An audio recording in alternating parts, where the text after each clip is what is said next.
Genre 48 pour être copywriter en moins de 6 mois. Ça va arriver. En ce moment, je crois que je suis dans la période du défi où je suis le plus proche d'obtenir mon premier client. Je commence à être de plus en plus confiant lors des appels de vente. Je commence à trouver les bons mots, les bonnes tournures de phrases, même si, bon, sans prétention, hein, je suis pas non plus super bon, mais je commence à être à l'aise. Je commence à comprendre la vente. Je commence à faire des textes de copie qui sont potables, c'est-à-dire que c'est des textes de copie, tu vois, c'est pas des brouillons, c'est pas des crash tests de débutants, c'est des textes de copie. C'est pas excellent, mais c'est des textes de copie. Et récemment, j'ai créé un Calendly. Ce Calendly, il est très serviable, c'est-à-dire qu'il y a beaucoup de gens, beaucoup de futurs clients qui l'utilisent.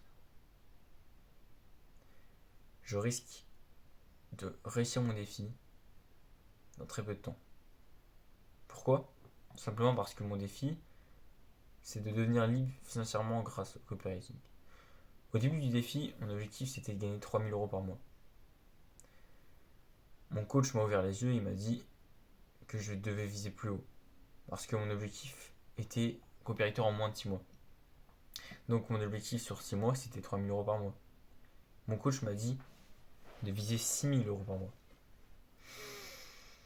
C'est une suggestion de mon coach. Mais quand j'ai lancé le défi, de toute façon, moi c'était 3 000 € par mois. Donc, le défi sera officiellement réussi lorsque je stabiliserai un salaire de 3 000 € par mois grâce au copywriting. Pour pouvoir stabiliser un salaire de 3 000 € par mois grâce au copywriting, il me faut entre 2 et 3 clients long terme. 2 et 3 clients. Aujourd'hui, j'ai eu un call avec un couple qui travaille en tant que coach immobilier. Et un couple. En gros, je me suis mal exprimé. C'est un couple en fait qui font un coaching immobilier sur Instagram. Ouais, ils sont sur Instagram, ils font du coaching immobilier. J'ai eu un call avec eux et honnêtement, j'ai vraiment été fier de moi parce que en fait, au bout d'une demi-heure d'appel, une fois que j'avais compris leur situation, bah, j'ai essayé de tourner forcément le truc en mode avez-vous besoin de vous faire aider quoi. Genre, j'ai pas dit ça mot pour mot, mais tu vois, je tournais le truc. Et la première objection, sous-entendue, parce que tu vois, c'était pas du travail avec moi, objection, c'était vraiment des sous-entendus. C'est vraiment un peu un dialogue implicite. Et en gros, la première objection, quand je leur posais la question de s'ils allaient déléguer ou pas leur service, c'était non, c'est trop tôt, c'est pas le moment. Et dis-toi, pendant une heure, j'ai fait du closing en soi, tu vois. En, en gros, ma technique de closing, je te la révèle maintenant. Bon, c'est de la base, tu vois, c'est pas non plus la technique de ouf, c'est la base du closing en soi. Je te révèle ça là. C'est premièrement d'aller dans le sens de ce que dit le client, c'est-à-dire que si le client te donne une objection, par exemple là l'objection c'était c'est trop tôt. Bah là, ce que j'ai dit par exemple c'est je comprends totalement. Dans ta situation, j'aurais sûrement pensé pareil que c'était trop tôt, tac.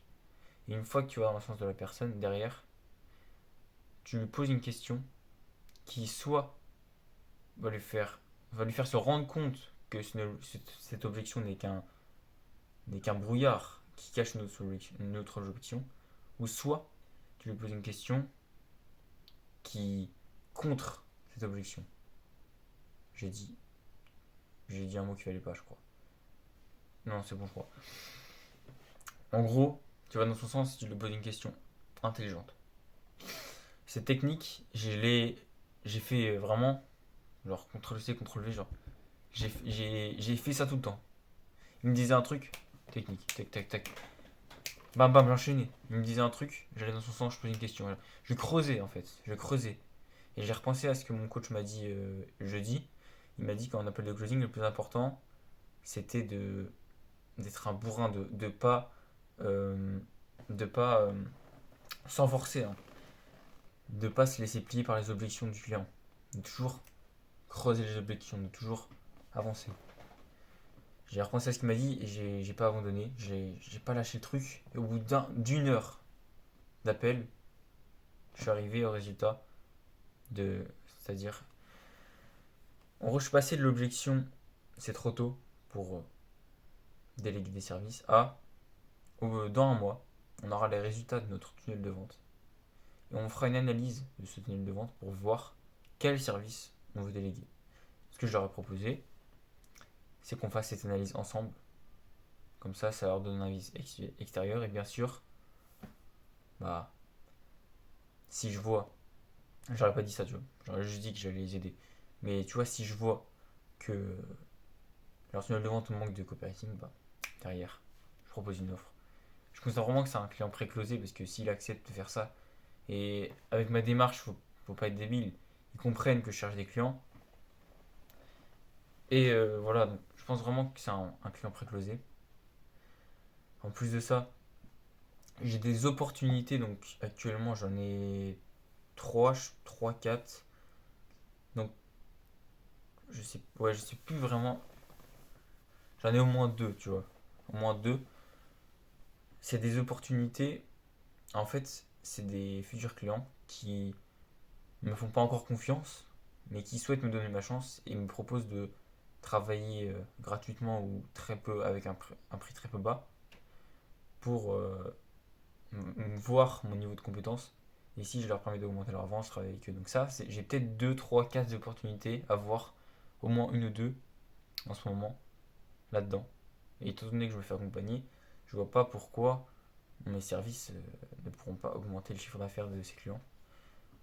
Et comme je te l'ai dit au début de la vidéo, pour que je réussisse mon défi, il me faut 3 clients par mois.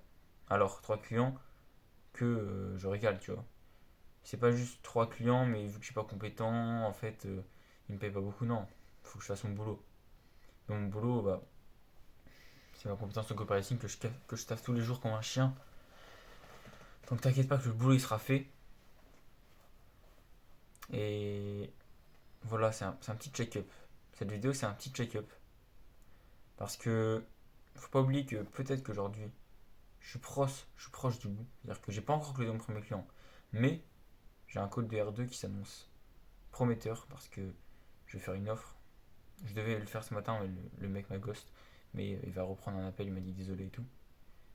Et honnêtement, ce client-là, je pense vraiment que je peux le closer. Et ça sera mon premier appel de closing officiel où je vais présenter une offre à prix fixe. En fait, aujourd'hui, je suis dans le bon environnement. J'ai des opportunités qui s'offrent à moi. Je commence à avoir des compétences un minimum solides. Mais il ne faut pas que j'oublie que la fin du coaching, c'est en novembre, 1er novembre. Attends. Ouais, je crois que c'est vers le 1er novembre. Et on est le 14 septembre. Faut se bouger les culs là. À mon mec.